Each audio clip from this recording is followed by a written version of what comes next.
This is WBZ TV Channel 4 Boston, and it is time now for the Shawmut Nightly Newsteller for this New Year's Day 1949, Saturday, June 1st, 1949. Here now, Peter Wiggins. Good evening, everybody. I'm Peter Wiggins. Today is what's happening on this New Year's Day of 1949. Meanwhile, out in western Massachusetts, out in western New England, it's after a rough start in 1949, that's for sure.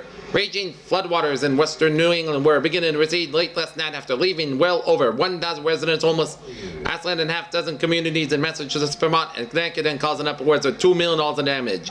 Rain-swollen rivers appeared to have reached their peak level by mid-evening at North Adams, hardest hit of all communities stricken. The Hoosac River was reported dropping 3 inches an hour, but untold suffering and hardship had already been caused. 2 people drowned in Berkshire County. At least 12,000 phone lines were out of order, and electric lights and power were cut off in many communities. Public health officials sent 650 units and vaccine into the stricken areas, especially to 5 Massachusetts communities, to guard against the possibility of a typhoid outbreak. As an administrator added safeguard against an epidemic, residents were accustomed to boil all drinking and cooking water.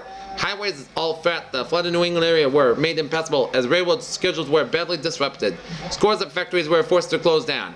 Many lived in terror for hours as raging torrents pounded dams near cities and towns.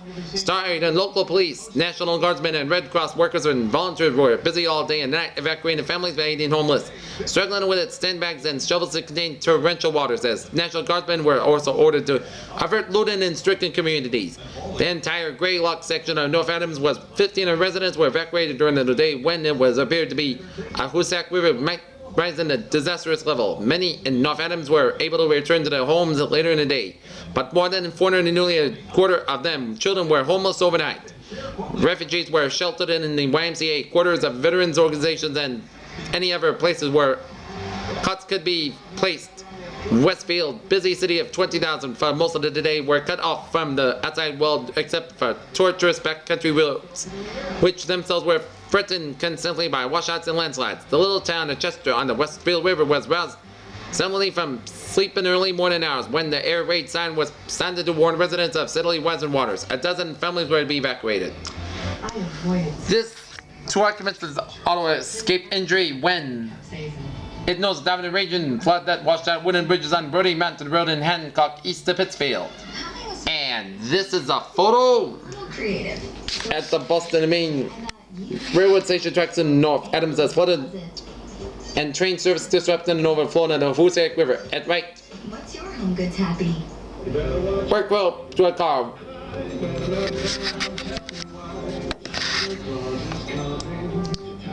Exhausted by their 48-hour vigil and horrified by the roar of the raging torrents that threatened their lives and property, more than 100 evacuees in North Adams were getting a much-needed rest last night in the gymnasium of the North Adams YMCA. Tales of fear, hopelessness at leaving one's home, abandoned personal belongings, and graphic description of the flood were told by several of the homeless. Miss Myrtle Rusco, 57 and a half, Willow Dell Street, told the following story before she collapsed. Since yesterday afternoon, we have been watching the river, watching it rise. The way was terrible, frightening. All afternoon and night, we stood on the porch. North Adams, with 1 fatality and more than 40 people homeless, this community, probably the hardest in all of western Massachusetts, counted its damage in high thousands according to Mayor James A. Bowles. But late last night, residents were here watching the receding floodwaters in the north and south branches of the Hoosac River with satisfaction. They had reached their crest at 3:30 p.m. and counted on a near return to the transportation normals this morning. At present, bus and train service out of the city in a standstill, and while main roads are open to motorists are advised.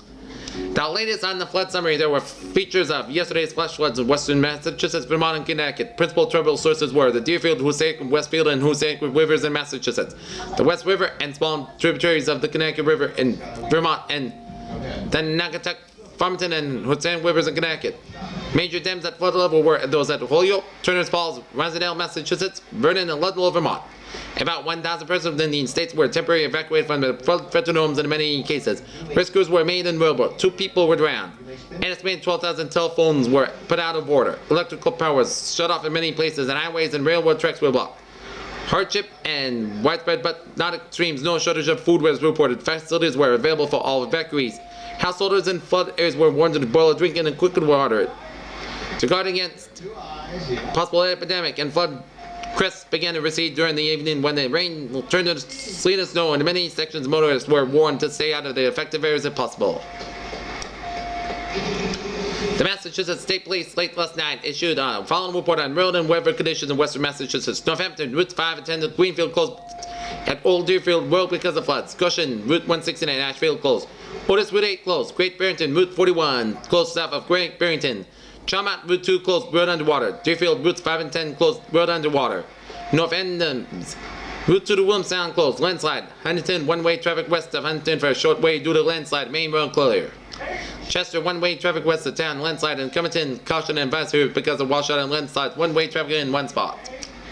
Meanwhile, at an eastern portion of Massachusetts and New England, gale force winds yesterday lashed the New England coast and whistled throughout the interior, gave way to freezing rain and falling temperatures early today after a 24-hour bombardment that tossed pounding surf across shore roads and crippled transportation and power in scores of communities. In Maine, which was probably the hardest hit state along the seaboard, the Moose Peak Coast Guard station last night rescued 2 fishermen marooned for hours in an uninhabited island about 7 miles south of Jonesport.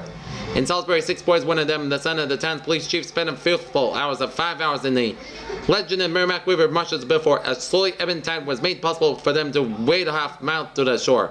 The boys were duck hunting when they became trapped in a swollen tide. 6 other men gunning for ducks in the Merrimack River area were rescued by the Coast Guard lifeboat of Plum Island. 2 separate rescues. 2 of the men were from Methuen and others from Malden and Everett. 2 Curie, Maine brothers, Ralph Boyd, 27, and Paul. His brother, 23, were rescued by Portsmouth Coast Guardsmen in New Hampshire. He was so rough and tough.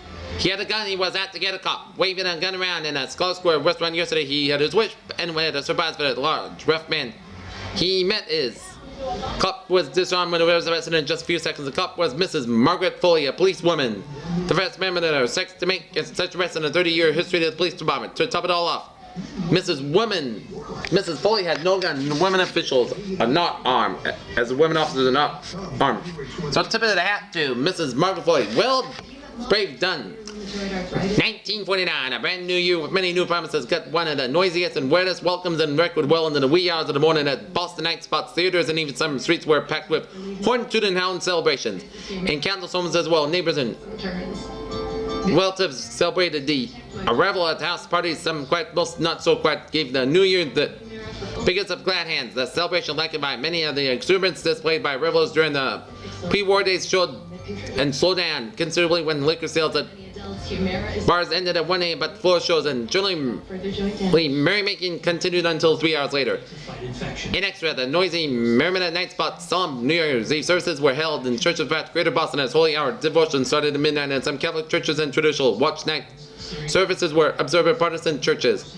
Patrons at hotels, cafes, and night clubs pulled out of the stops to give the little fellow known as 1949 a big hello, and the managers did their part to make the welcome tremendous. Many places reported in heaviest spending in many years of money, liquor, and good fellowship fully freed. Rain and sleet caused cancellation of only a few reservations for in-town spots. Festivality was the order of the evening and early morning throughout the city and in outlying communities. Hundreds of 50 merrymakers tramped town streets to blowing their heads off with horns purchased from curbstone vendors who did a land office business. Extra details of policemen and plainclothes officers were on duty at key points throughout the city, but the revelers seemed more intent on making a lot of noise than they were in getting into much mischief. Midnight shows attracted overflow crowds of the scores of theaters where long lines of patrons waited for some tickets to purchase tickets at some time, as many brought their horns and noisemakers right into the theaters with them. As this is a photo of street celebrators welcoming the year 1949 in downtown Boston. Here, the 1949 Greater Boston Baby Sweepstakes was won by a baby girl born to Mr. and Mrs. Joseph Anzaldi and delivered by a stork equipped with a rocket plane, according to doctors in Boston landed in the hospital at 1 second after midnight. This born in the Anzaldis live at 15 Shirley Street in Roxbury, and this is Mrs. Anzaldi's first child, mother is 23. Monterey, California, an earthquake possibly part of a series of which has shaken the west coast town all week, blacked out 2 nearby towns last night. It also felt the western coastal residential district of San Francisco at 120 miles to the north.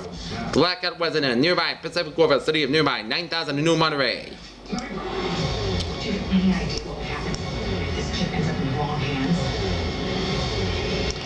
Washington.